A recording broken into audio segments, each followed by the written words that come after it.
사람들이 올라가냐 그런 질문을 많이 받는데요. 저는 언제나 똑같은 생각입니다. 억울해서 올라갔다. 억울해서. 이렇게 오래 싸울 힘으로 어디 취업해 돈을 벌었으면 재벌됐을 거라고 당신들. 무슨 불순한 마음이 있는 거 아니냐 이렇게 묻는 사람들이 있거든요. 두 번째 소식으로 고공농성을 하고 있는 노동 현장의 목소리를 좀 전하고 싶습니다. 탄핵이 이루어지기 전에 차별금지법 제정연대에서 함께 윤석열 탄핵을 외치며 이 고공농성 하시는 현장을 걸으면서 함께 방문하기도 했었는데요. 현재 진행 중인 고공농성은 세종호텔 고공농성이 있습니다. 고진수 지부장의 투쟁이 있고요. 두 번째로는 하나오션, 거통고 하청노동자 고공농성이 있습니다. 김영수 지회장의 투쟁이고요. 세 번째로는 한국 옵티컬 하이테크 고공농성입니다. 박정혜, 소연숙 조합원의 투쟁입니다.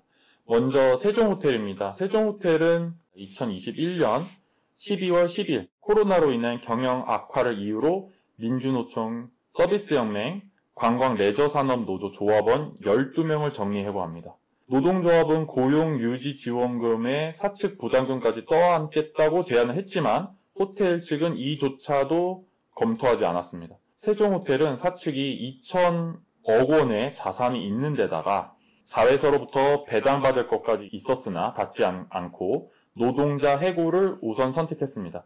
실제 경영 위기가 아니라 재난을 핑계로 눈에 가시였던 민주노총을 와해시키려고 한 것이기 때문이다라고 보고 있습니다. 그렇게 민주노총 조합원을 12명 정리해고한 것이 코로나가 핑계였다라고 보고 있는 상황이고요. 고공농성 돌입은 2025년 2월 13일 세종호텔 맞은편 도로 위에 10m 정도 높이의 지하차도 진입 차단 시설 위에 올라가서 고공농성을 시작했습니다. 세종호텔 해고자 고진수, 허지희, 김란희, 민병준, 이주형, 이치호 6명의 복직과 해고의 부당함을 증명하기 위해 다시 고공농성을 선택했다라고 얘기하고 있습니다. 두 번째 하나오션 거통고 하천노동자 고공농성은요. 2025년 3월 15일 김영수 지회장이 서울 중구 하나오션 본사 앞 30m 높이의 CCTV 철탑에 올라서 고공농성을 시작했습니다. 요구사항은 조선업 숙련 노동자 확보를 위한 상용직 고용 확대를 하고 조선 하청 노동자 저임금 개선을 위해서 상여금을 인상해라 라는 것입니다. 지회는 하청 노동자의 삶과 미래를 포기할 수 없어 마지막 수단으로 고공농성을 시작한다 라고 얘기했고요. 그 다음 한국 옵티컬 하이테크는 LCD 평광 필름을 납품하는 업체로서 일본 니토텐코가 100% 지분을 가진 외국인 투자 기업으로 구미 공장은 주로 LG 디스플레이에 니토텐코의 다른 자회사인 평택 한국 니토 옵티컬은 삼성 디스플레이에 납품을 하고 있습니다.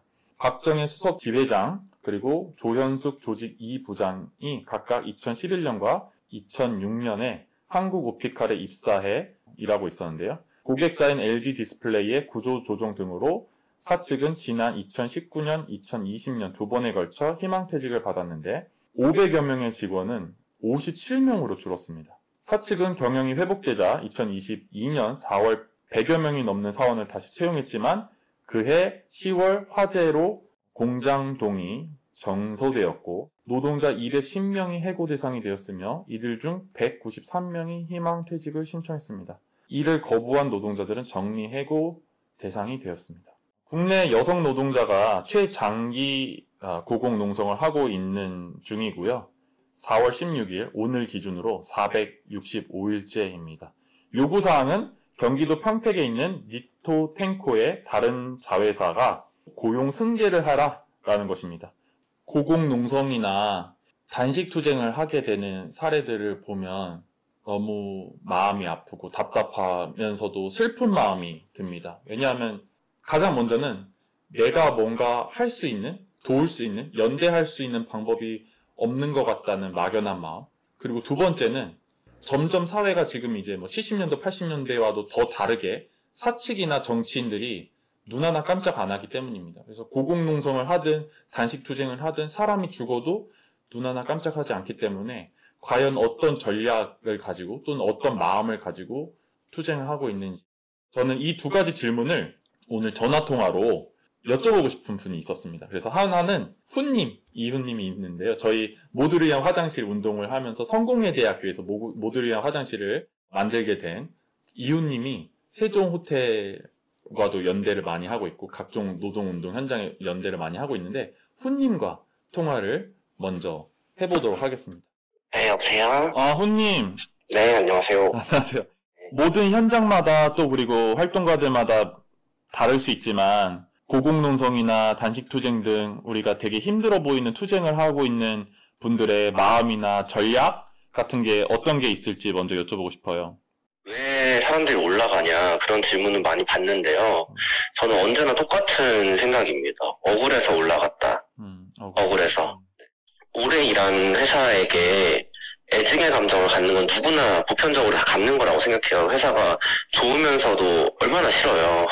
그런데 이제 회사한테 애증이 있다는 건 이제 기본적으로 이거 사랑이 있다는 얘기인데, 오래 다닌 회사가 노동자를 정말 막대하고 갑자기 잘라버리고 그래놓고 대화 한번 안 하겠다 하면 정말 억울하겠죠. 지금 대표적으로 올라가 있는 사업자 3군데가 있는데요. 이제 한국옵티컬-하이테크 같은 경우에는 2분이 올라가 계신데, 박정혜 동지는 12년, 소연수 동지는 16년을 그 회사에서 일을 했습니다. 그런데 갑자기 문자 한 통으로 전원, 두 동지를 포함해서 전원 노동자를 내보내려고 했고, 이 사람들이 고용승계를 주장하니까 이 사람들 통장을 압류하고 집을 가압류했어요. 이 사람들이 원한 건 교섭이었는데. 그런 상황에서 얼마나 억울했겠어요.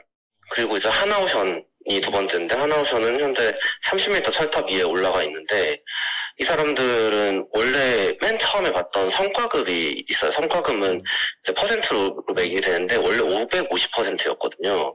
그런데 50%가 됐어요. 500%가 날아갔단 말이에요. 그래서 성과금을 좀 올리고 싶다고 했더니 하청노동자 바퀴벌레를 줄여서 하퀴벌레라는 용어를 만들어서 하퀴벌레라고 부르면서 전혀 대화를 하지 않고 그냥 모욕만 하는 거죠. 그리고 마지막으로 이제 세종호텔 명동에 있는데요. 거기 올라가 있는 고진수 동지는 세종호텔에서 20년 일한 일식 요리사입니다. 근데 이 사람들한테 갑자기 정리해고 한다고 싹 내보냈고, 민주노조만 골라서 내보냈고, 굉장히 명확했던 거죠. 노조를 도려내기 위해서 했던 거였죠. 그런데 해고되고 지금 3년 5개월이 됐는데 한 번도 회사가 교섭하지 않았어요. 이랬을 때 이 사람들이 아무리 교섭을 요청해도, 아무리 피켓을 잡아도 도대체 얘기를 들어주는 사람이 없으니까, 이렇게 하지 않으면 누가 쳐다봐 주질 않아서, 문제 해결이 되질 않아서 고공에 올라가는 거. 그래서 억울함이라고 저는 생각합니다. 우리가 이런 투쟁이나 운동을 잘 익숙하지 않은 사람들이 조금이라도 관심을 기울여보고 싶거나 마음을 쓰고 싶다면 뭐 어떤 거 해볼 수 있을까요? 제일 좋은 거 당연히 이제 투쟁 사업장에 방문하는 것이죠. 이제 아무래도 세종호텔은 명동, 하나오션은 을지로, 그리고 한국옵티컬-하이테크는 이제 구미랑 평택 이렇게 거점이 있는데, 봤을 때 만약에 가까우시면 한 번 정도 들러주시면 제일 힘이 되고요. 근데 그것도 좀 어려울 수 있잖아요. 그러면 조합원들이 그 다음으로 좋아하는 건 기사의 댓글이에요. 왜냐면 그 사업장 중에 어디 하나라도 검색하면 기사가 정말 쏟아지는데, 사람들은 그럴 거라고 생각 잘 안 하지만 조합원들은 정말 모든 기사를 다 둘러봐요. 그리고 댓글도 다 보거든요. 그랬을 때 이제 그걸 보신 분들이 노동조합의 요구가 좀 정당하다, 옳다라고 판단이 되시면 댓글로 조합원들에게 힘내라고 해주시고, 회사가 왜 대화 안 하냐, 문제 해결 충분히 할 수 있는 것 같은데 왜 안 하고 있냐, 그렇게 한번 꾸짖어 주시면 조합원들 정말 큰 힘을 얻습니다. 감사합니다. 댓글 쓰기부터 바로 달려가야 되겠네요. 그럼 좋습니다. 네. 감사합니다, 훈님. 네, 방송 잘 하시고요. 네. 하종원 선생님 또 전화. 안녕하세요, 선생님. 네. 현장마다 또 활동가마다 다 다를 수 있겠지만 어떤 마음이나 전략을 가지고 고공농성이나 단식투쟁처럼 이렇게 힘든 투쟁을 하고 있을까요? 그 외부에 있는 사람이 뭐 이래라 저래라 말할 수는 없는 거고요. 사람들이 궁금해하는 게 뭐냐 하면 장기 투쟁하는 사람들에게 그런 얘기를 와서 하거든요. 콜텍 같은 경우 13년을 싸웠고, 재능교육 같은 경우는 8년을 싸웠잖아요. 네. 농성장에 지나가다가 들어와서 그렇게 묻는 사람들이 있어요.